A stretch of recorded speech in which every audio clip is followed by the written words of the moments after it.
everyone. Thank you all for coming out tonight. My name is Scott Congdon. I'm one of the Neshaminy School Board directors.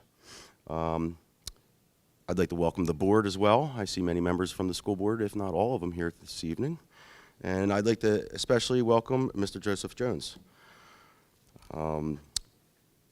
We had a superintendent search over the last month or so, and I have a few talking points I'd like to bring up. The Neshaminy School Board of Directors asked the Bucks County Intermediate Unit to facilitate the search for the position of the Superintendent of Schools. The district began the search process by conducting a community survey as a way of ensuring that the board collected comments and opinions from a diverse group of stakeholders in the Neshaminy School District community. The survey was open for 1 month, from December 23rd, 2015 until January 23rd, 2016, to seek feedback from the community and to provide the board with information on what the community was looking for in a new superintendent. More than 415 stakeholders submitted feedback through this survey. The superintendent position description was created and posted from January 12, 2016 until February 12, 2016. The search for a new superintendent was advertised in a wide number of local, state, and national publications, including Education Week, Penn Link, several university study councils, including those in Pennsylvania, New Jersey, and Delaware, Delaware Association of School Administrators, New Jersey School Association of School Administrators, the Pennsylvania Association of School Administrators, and the Public Superintendents Association of Maryland, a wide number of university and college placement offices, and the American Association of School Administrators. We had applicant screenings, which began on February 22nd, 2016. More than 26 applications were received. The board screened all applications and invited 12 qualified applicants for initial interviews. A second round of interviews were held with 6 candidates, and then a third round of interviews occurred with the 3 finalists that were chosen. At the conclusion of the third round, Mr. Joseph Jones was selected by the board as the finalist. Mr. Jones was announced as the finalist to the community on April 26, 2016. To help ensure that the district community has an opportunity to meet Mr. Jones, the board has arranged for this community forum. The questions for tonight's forum are the result of those questions provided directly by the Neshaminy community members through an online survey tool. Questions were sought for a 12-day period of time from April 14th, 2016 until April 25th, 2016. 14 questions were submitted. Dr. Hoffman, Executive Director of the Bucks County Intermediate Unit, will ask 8 of these questions tonight. At this time, I'd like to introduce Dr. Mark Hoffman.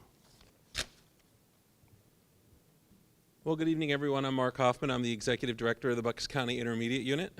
The Bucks County Intermediate Unit is a regional educational service agency, one of 29 that support the 500 school districts across the Commonwealth.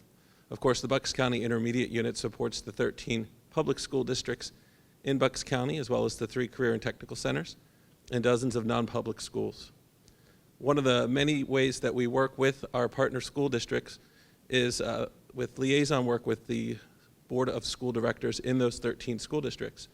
And through that work, when a school district is in search of a new leader, in this case a superintendent, we work hand in hand as the intermediate unit to identify candidates and to help facilitate the process to seamlessly transition superintendencies in Bucks County Public Schools. And so, on behalf of the entire intermediate unit team, I'd like to thank the Neshaminy Board of School Directors for entrusting us with helping you with this very important process. The remainder of the evening is fairly straightforward. I'm going to turn the floor over very briefly to Mr. Jones, and then following Mr. Jones's introductory comments, we're going to transition to the question and answer portion of our event that Mr. Congdon just referenced. And then following that, Mr. Congdon will close the evening with some final remarks. So without further ado, it's my pleasure to introduce the next superintendent of the Neshaminy School District, Mr. Joseph Jones. I'm going to stay here on the floor for the opening part. Good evening. It's so exciting to be here. I forget in that introduction if they said it, but I also had a couple of days where I had a chance to tour the district with Dr. Hancock, and what a wonderful opportunity to get around and see people, meet people one-on-one. to talk about Neshaminy, to hear their pride in the school district, to see the buildings. I got into all the elementary schools one day. It was a wonderful whirlwind tour of the system. And then we, just yesterday, were able to get to the middle schools and to the secondary school, the high school, and met all the people in each of those buildings in terms of those who we came into contact with, and certainly the administrators and teachers that we spoke to. I'm excited to be here. I'm excited about the process. The more I learn, the more excited I get. And I think just for introductory remarks, I want to just tell you a little bit about myself. With me tonight is my wife, Jennifer. Jennifer and I have been married for 25, this is a test for me, 25 years. It'll come up on 26 in just a little bit. And my wife's an educator too. At a University of Penn, she taught elementary school and then stopped with our first child. We have 4 kids. I want to tell you about them. I think it's really important for us to know one another, and it's important for me to know the people that I work with, and so this is part and parcel of that process. So let me tell you who I have in my clan. 4 boys. Did I say boys? All boys. So that helps me from a financial end, right? I can just keep handing things down during the course of the process. And now they've all aged out of high school except for one, so I have one still left in high school. But let me tell you, each one has had a different story, right? They're all different, each one of our kids, and that's true about our school system. And so my oldest, a little tricky middle school timing, and ultimately decided to come to the school that I was working in for high school. And what a wonderful opportunity for him, and what a great experience. Today, he's a graduate of the College of New Jersey and is now studying down at Georgia Tech. He's a doctoral student in industrial organizational psychology. And he's doing great things, just finished his master's portion of that program, and he'll continue for another 3 years and complete his doctorate. My second guy is my business guy. He learned all about business by buying and selling on Craigslist. Literally, that practical experience was so interesting for me to watch as an educator, to just see how he learned communication skills, writing the ads for his work. He really had a company, basically. His Excel spreadsheets for profit that he was making on all what he sold, he was into weights, buying and selling weights. So today, he just graduated out of it's not even a week, right? Saturday. He was a St. Joe's graduate, and he's off to Johnson & Johnson in a leadership development program. Third guy, this is interesting.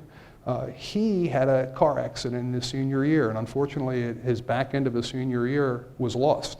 And so, as parents, that's tough. That's prom, that's senior trip, it's all those things that we're accustomed to as part of that experience. He actually then ends up with a forced gap year. The gap year is a really popular concept for kids before they go off to college, to wait that 1 year. So he's forced into that because of health reasons. And my wife, at some point, realized, well, okay, your health's not great, but you need to do something. And so she gets him out volunteering in a preschool. He wanted to be a sports marketing major. That's what he was going into college to be. And then that experience with those children, he now wants to be a preschool teacher. So he's in a freshman year at St. Joe's also, and his goal and his aspiration and enthusiasm is for preschool. And so that's what he wants to do, and it never would have happened had he not had those experiences, had that experience in life, that rough bump in the road not had happened. He very well could be sitting in sports marketing classes. And then our last guy is a sophomore, finishing up sophomore year. He has special needs. And when we talk about school systems and we talk about working with our communities, working with families of children with special needs is a whole different ballgame. And we learn a lot when we're in the other seat, when we're the parent sitting on the other side of the table. And so I share all of that with you because, 21 years old when I'm a teacher, and I'm going around as a math teacher. I was math and English. Those were my majors in college, mathematics and English with a minor in secondary education. I taught more math than English, but I remember myself as a 21-year-old and how different I am today because of life experiences, how different I am today because of parenting experiences. And we all bring those experiences to the table. And so as a leader, as a school leader, I find those things to be real impactful. Certainly my schooling has been important in terms of my training, but my life experiences as an educator, my life experiences as a parent have been real meaningful for me as well. And then finally, I want to close with this. I forget if I used this in my actual interview process here. The interview process has really allowed for me to meet the board members in a way to understand that collectively they want good for the district. They want to move this district forward. They want to continue the good work and to move forward in a positive, progressive fashion so that we can continue to do good work. And that's exciting. And I forget if I told them, but one of the things I do as a school leader, especially when I'm hiring leaders, is I look to something that I read with Jack Welch, his book, Winning. Jack Welch was the chairman, CEO of General Electric. And in that book, I remember having read where he says, when we interview for leaders in General Electric, we look for 4 E's and a P is what he calls it. I don't know if any of you are familiar with this. And you may have read it and you may have glossed over this part, but this was important for me. And so even before you get the 4 E's and a P's, he said, you need to have people, the 3 basic core elements that you need: intelligence, maturity, and integrity. Now, GE, they hire from within, and so when you do that hiring from within, you know if you have people who are intelligent, mature, and have integrity. So you try to analyze that in an interview process, it's a little trickier. So I'll just tell you, I feel like I'm intelligent, mature, and I have integrity. And then the 4 E's and a P go like this. They need to be people who have energy. They need to be people who can energize others, because it's one thing to have energy, but if nobody follows you, you're just kind of off by yourself. So energy, energize others. You need to be able to have the edge to make tough decisions. And actually, he said it used to be 3 E's and a P. And they realized that wasn't enough. Because even if you had energy, you energize others, you make the tough decision, the 4th E that they added to the equation was execute. That you had to be able to carry out the decision that you ultimately were behind in terms of making that decision to begin with. And then the P is passion. You have to have passion for your... And really, I wanted to come up and just say, I'm really passionate about my job, but it's really all of that. When I interview teachers and they say, I'm passionate about teaching. Well, I hope everybody's passionate about teaching, but there's a whole lot more.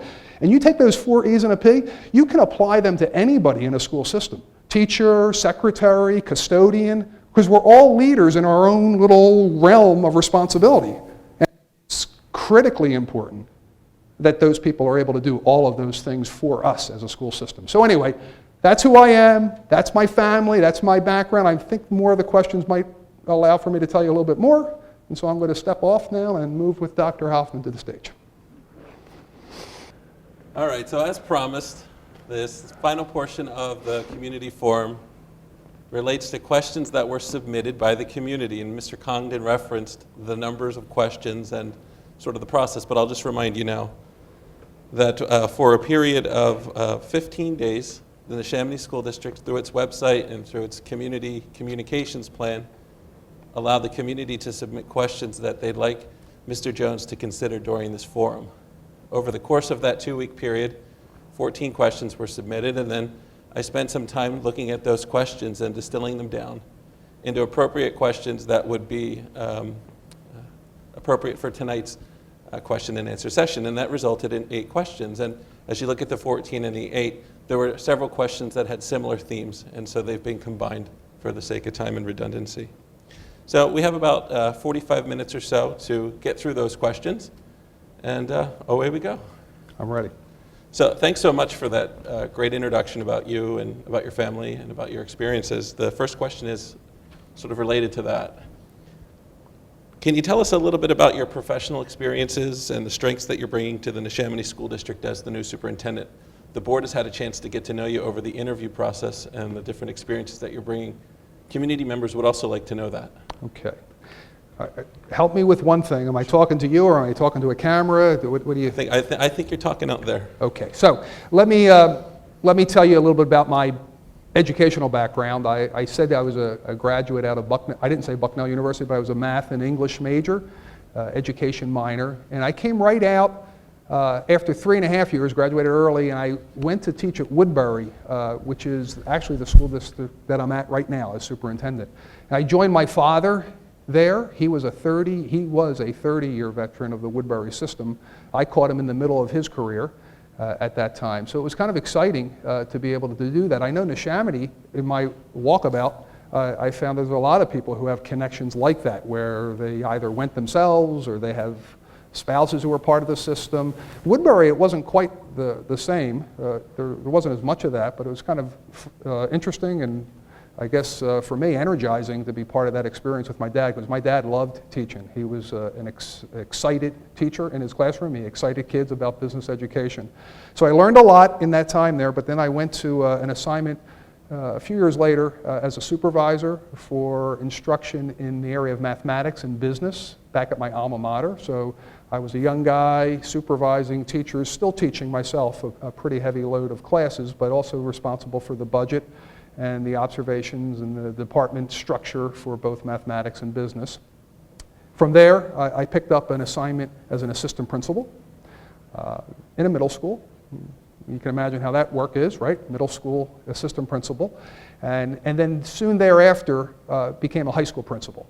And that assignment, I was 29 years old, probably no business being a high school principal at that age, but the board was convinced that I was the person for the job.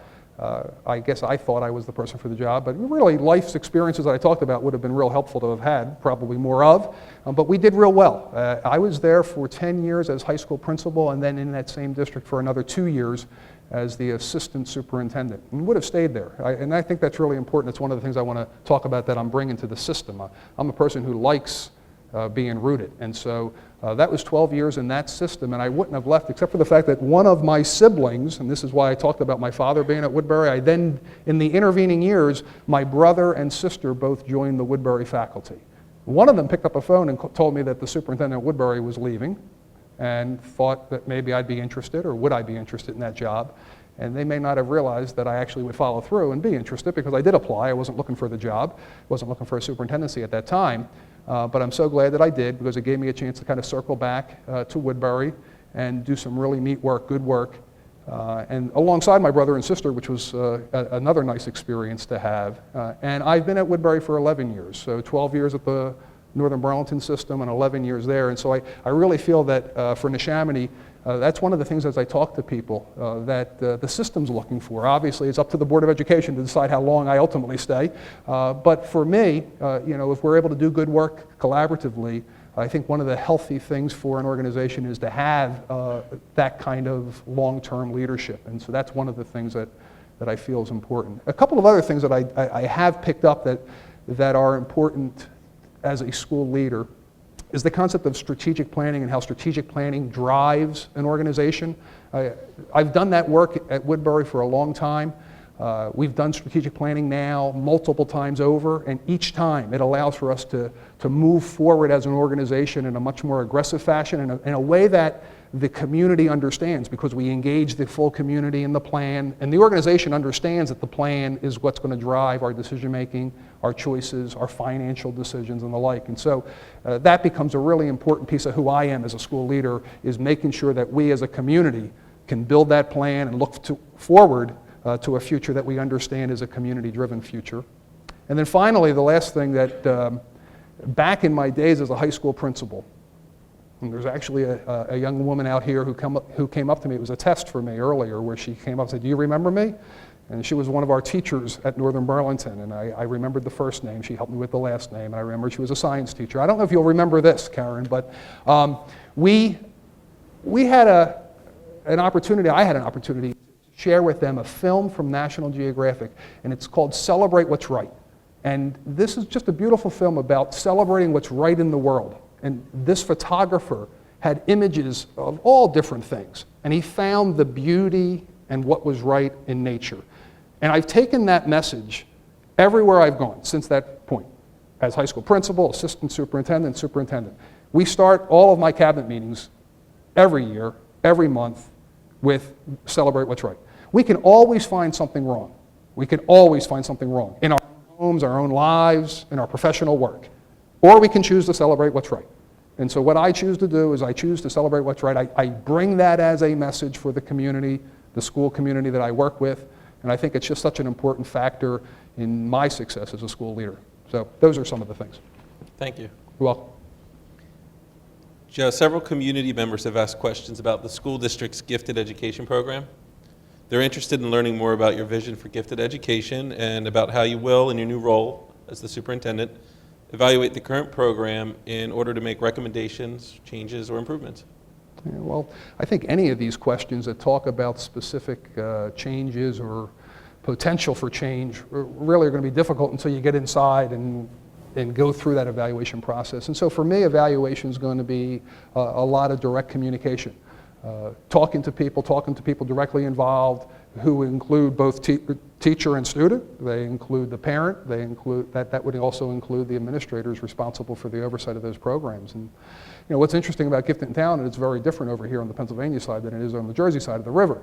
You have an identification process. You have a gifted IEP that really sort of makes this into a different process than maybe I'm even accustomed to. So it's going to be careful for me to listen to how that unfolds, the identification process, the development of an individual educational plan for gifted and talented, because the notion of individualizing gifted and talented instruction is of interest to me. I think a lot of times what I've experienced as gifted and talented instruction is good programming that has students become critical thinkers, they work collaboratively, they communicate with one another on some rigorous activity, but that's really what we want for all of our kids. We want those things for all students, to have creativity, collaboration, communication efforts that are going to raise their abilities in any discipline that they happen to be working in.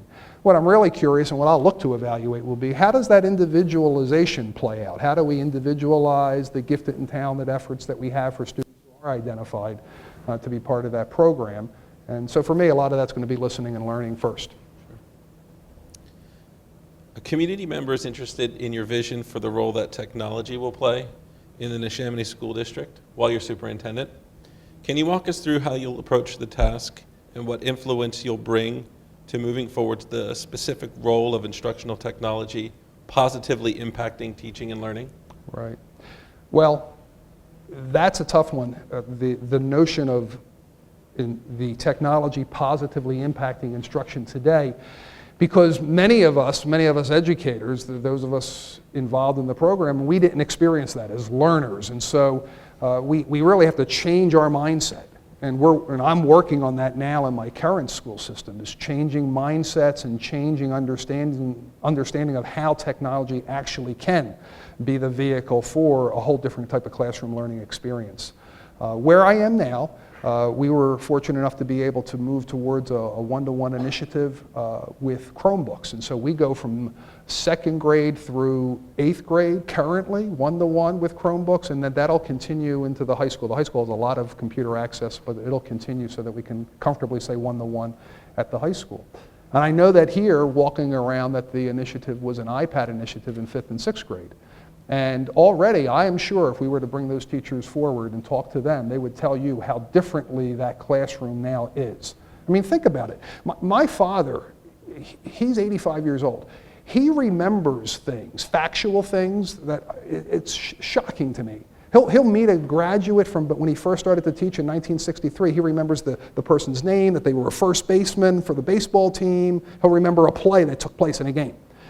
I don't know how he does it. He tells my kids about the last pitcher for the Phillies who pitched and started both games of a doubleheader and he'll give the name. But today, as much as that's impressive to me and even to my kids, today, my kids can find out that information at the Phillies game. They just go right to that computer that they carry around with them at all times. So they punch in last pitcher, doubleheader. So the world's very different. Who we are as educators has radically changed, and we need to catch up because the kids are telling us it's changed. They're learning from YouTube on Friday night how to play guitar. My son did, my oldest. We need to make sure that we're incorporating that instructional opportunity of utilizing the technology so that we do create a new learning environment. The classroom looks very different. The classroom needs to look very different than what it did when you and I were in school. And a lot of it, that change, is going to be impacted by the availability of what's out there because of the technology that we have today. So I talked to people, I asked as I was moving around the school systems, are you wirelessly connected here? And yes, they are. That's good. That backbone is really hard to develop, especially in older buildings. And so having that technology, wireless backbone, is real important, and then starting to maximize its availability and its use is going to be critical for us as well. Thanks. So I know you completed a lot of research, extensive research on the school district as a part of your interview process. And so, as you know, the district is in the midst of a comprehensive facilities and school consolidation and reorganization plan. A community member would like to know how you'll help to cultivate a small learning environment feel and experience for students and parents and teachers in the newer, larger schools. Yeah. It's interesting that you asked that question because Karen just said something to me from Northern Burlington. She said, do you remember we did that house program? And I couldn't remember exactly what she was talking about, but the way she described it was we were growing because Northern Burlington grew when I was a principal by 50%. The size of the student population grew by 50%. And so she said, we did that house program because you wanted it to be a smaller sense of community for the kids. So I think you can do those kinds of things structurally. You can choose structures in terms of how you organize yourself to create a smaller learning community even in the big. But you've already done that in Neshaminy. Look at that high school. How many kids go to high school, right? That's a big, big high school. And so obviously, if there's success at the high school, it has to be because there have been mechanisms in place that help somehow to create a smaller feel, a more personalized feel as best you possibly can. So I know one of the things that I picked up in the course of my visit there is that the assistant principal was referenced as the principal of the 9th grade, the principal of the 10th grade, the principal of the 11th grade. And those principals follow their students all the way through for the 4 years. Well, that's really nice. You get to know your students. You know, hey, I better get to know these kids because they're not leaving me, right? For 4 years, I'm going to have them. And you learn them. You learn who they are, you learn all about them, you meet their parents, and you're able to stay with that cluster of students all the way through for 4 years. Well, that's a great way. There's a good example of Neshaminy already successfully implementing at least one, that's just one singular strategy. And with the new that's coming, in terms of, and I know in doing some of that research, some of the concern is with the larger size of the new elementary school that's being built. Paul Menotti took me around the other day to see the actual physical structure. Wow, you know, what a great building. And when you think in terms of how do you create small learning communities, the design of the building, phenomenal. Pods of all kindergarten, right here in a pod, one floor, all by themselves. Over here, first grade in a pod, all by themselves, 8 classrooms. Up above, second grade, pod, third grade, fourth grade. You don't only see kindergarten kids. It's going to be they'll think they're in a kindergarten school. They'll move out for art and music right down the hallway, right upstairs is the library. Then they'll think they're in a kindergarten school. It kind of makes me think about, I grew up actually in Northeast Philly, in Mayfair section. And I grew up on McGee Avenue, and in Fanshawe Street was behind me, so the driveway, the homes that backed up to the driveway was Fanshawe Street, and so Battersby and Hellerman. Now, Philadelphia is a pretty big city, right? If you look at it in the nation, it's a really big city. It used to be top 5. I think it might slip down a little bit. And the northeast section of Philly, any section of Philly, is a pretty big section. But in my world, that was it. McGee Avenue. Fanshawe was almost a little bit of a foreign territory. But I knew it was Fanshawe, and I knew Hellerman, and I knew Battersby. And I walked to school a couple of blocks, and I walked home for lunch, and I walked back to school, but that's where I live. And so I do believe that the structure of this new school is going to kind of create that kind of opportunity for kids to be in a community without probably even aware that 4th grade is a couple of pods over on the 2nd floor. And I think structurally we can do that. I think organizationally in our structure with people. And then we can do a whole lot of other things. I'm so glad Karen's here. She's making me think of my days back at Northern Burlington because we did things there where we would have Friday fun lunch, and we would have magicians come in once a month on the first Friday fun. And we'd have a magician come in, and we'd have all kinds of crazy things that we would do just to make school a place that kids wanted to be. And that was a school that was growing and growing in size, but we continued to do things that we made sure kids felt connected to the school. So you can do that as well. So I'm not concerned. I think that we can make sure that the parents and their kids receive the kind of personalized attention that they want. Great, thanks. Community members described their experiences to date as a parent in the district in a very positive way in the question they submitted. In fact, this community member has described the district's teachers as one of its greatest assets. He or she would like to know how you'll approach the task as the new superintendent of ensuring a positive working relationship between the teachers and the school board, a relationship that benefits students. I'm pretty naive. I'm 30 years into this business, and I believe that we all get into this business for all the right reasons. And so that's where I start. I start with that as a premise, that people get on the board for good reasons, that people get into education for good reasons. And so collectively, when we work together, when we do that strategic plan building, I think it helps a whole lot, because we get the chance to talk face to face. We get a chance to know who each other is in terms of their makeup and what it is that they want for the community and what they want for kids. And then when we work collectively, collaboratively to accomplish those goals, I think that that's all important. Communication is a real critical piece, and we talk about communication today. We oftentimes talk about Twitter, we talk about Facebook, we talk about the immediacy that I can put a phone blast out and get all that information out to you right away that the snow day, school's closed, or that's exciting, right? But the reality is the communication that's most important is face-to-face, talking to people, getting to know who they are, and having that dialogue. And that's not easy in a big community, but at the same time, it's critically important. So even just the little bit of time that I've had opportunity to meet with PTA presidents and PTA members, I met the other day with the association, NFT, as well as the supervisory, administrative, and support staff association representatives. A great opportunity. It was an hour that was really valuable to me, and I think important for them to be able to hear some back and forth about our ideas and our vision for the potential future for the school district.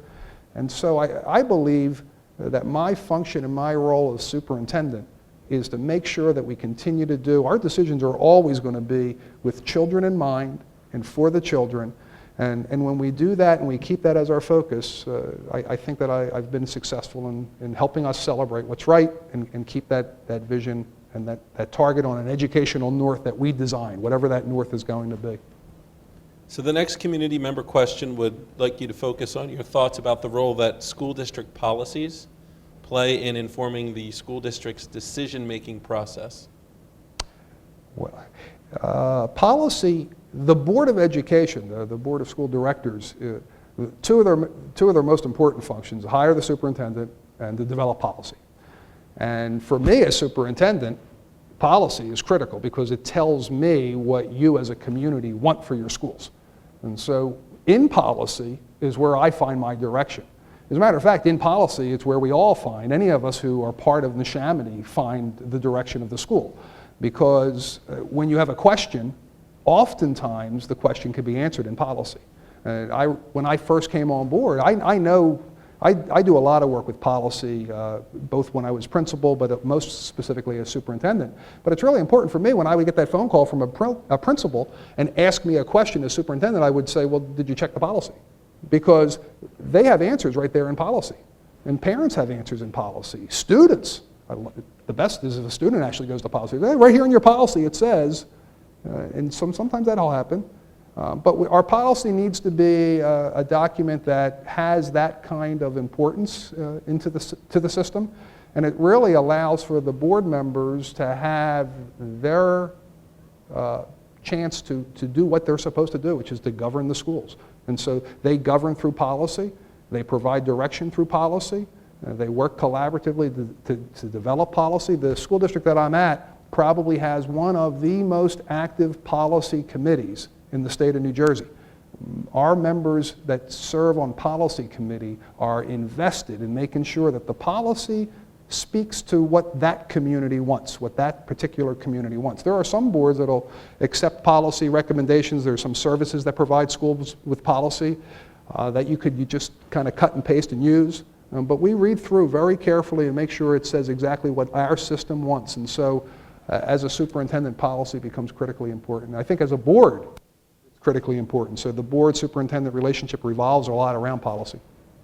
So believe it or not, we're on the second to last question, and it's a longer question. As I'm also sure you know, the school district recently transitioned 5th grade students to the middle schools. Several community members asked questions about the new model and how it impacts things like teaming, class sizes, common planning periods for teachers, etc. They'd like to know if you have any experience with this type of arrangement and how, as the new superintendent, you'll evaluate the effectiveness of this initiative. Well, I know that the school system's evaluating the process through the use of the Bucks County Intermediate Units. And so I read the first report. I think there's going to be a series of reports. And so that's important to have an outsider perspective.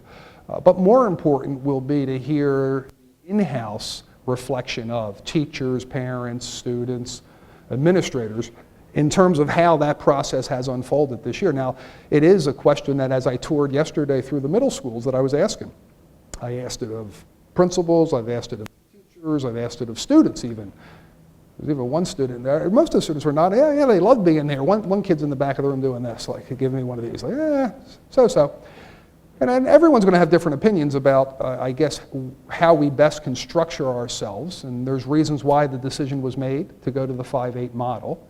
Do I have experience with 5 to 8? No. But, there are a lot of different models, right? So many of you probably I went to a K to 8 school system.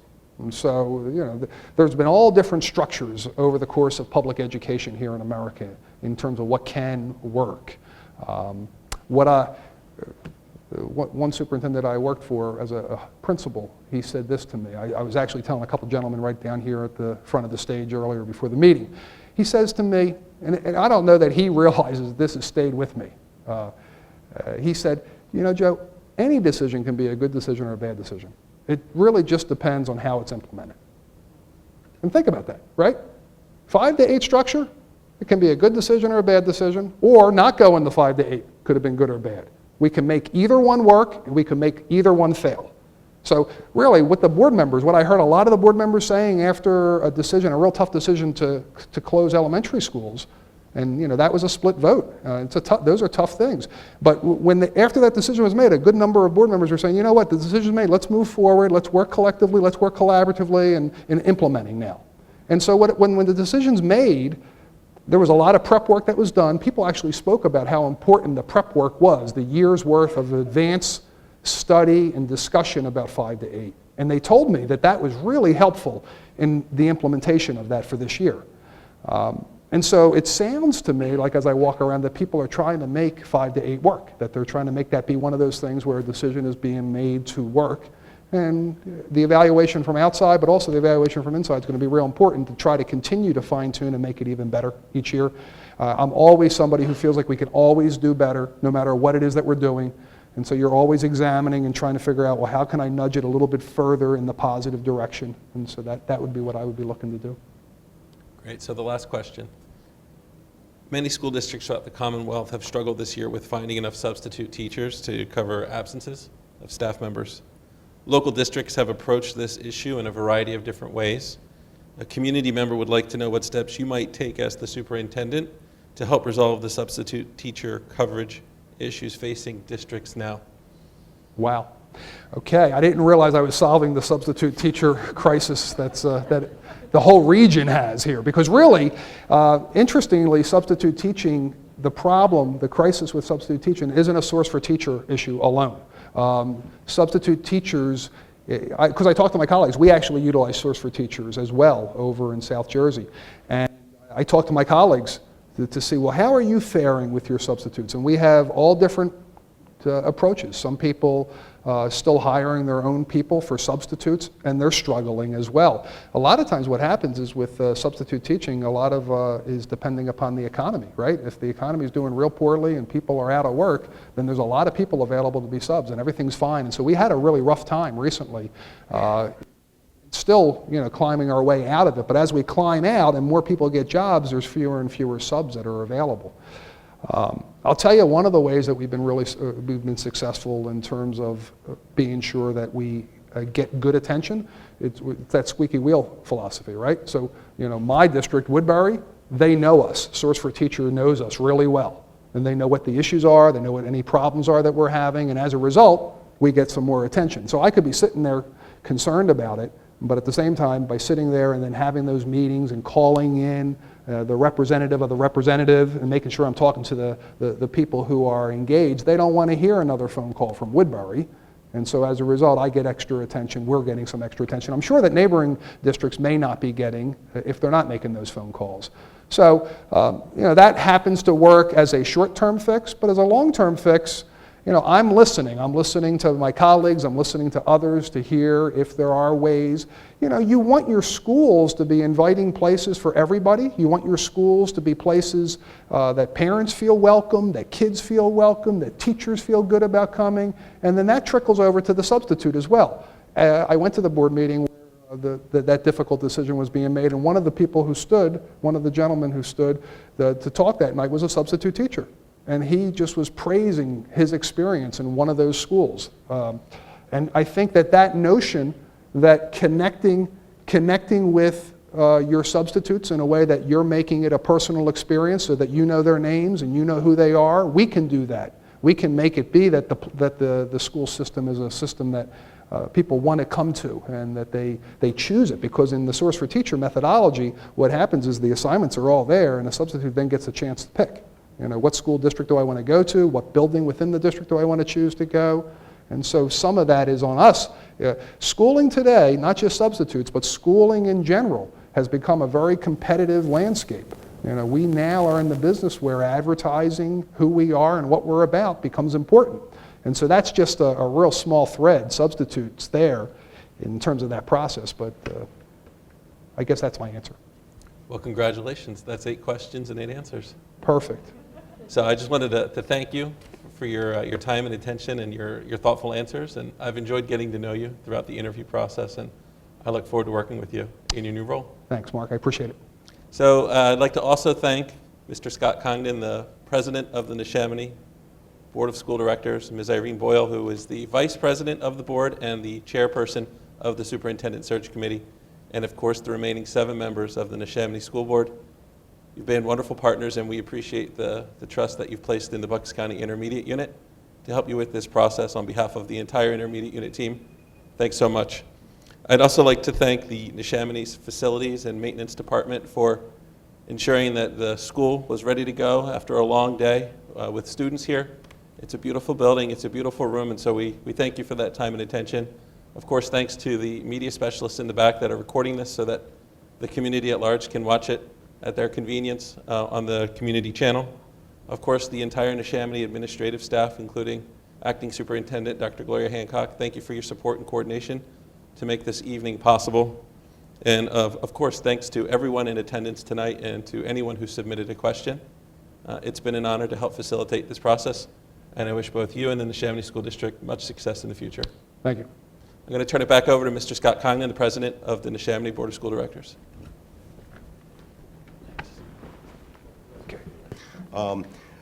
I'd like to, first off, thank Dr. Hoffman and his team for an outstanding job in the superintendent's search. It's an extensive process, and as stated earlier this evening, it's one of the toughest decisions that a board of directors will make. It's a short process in some areas, but it is a long process in others. It's a very, very large decision to make, and it's probably, like we said earlier, the most important decision a board will make. So Dr. Hoffman and your team, thank you very much for doing an excellent job. I want to thank the board. Ms. Irene Boyle chaired the Superintendent Search Committee, and I can't remember off the top of my head, I didn't take any notes this evening here, but the Superintendent Search Committee did an excellent job, and then the full board came in when we were down to the 3 finalists. So I think it was a very, very good process. I think the board came together as a whole and really worked well together during this process, and I think that's why we were able to come up with a candidate as good as Mr. Jones is. I'd like to thank the administration for being here tonight and actually supporting the board in this endeavor. People from the public, thank you very much for attending this evening. People from the support staff, from the teaching units, and the most important thing I'd like to say is, Mr. Jones, thank you for your interest in Neshaminy.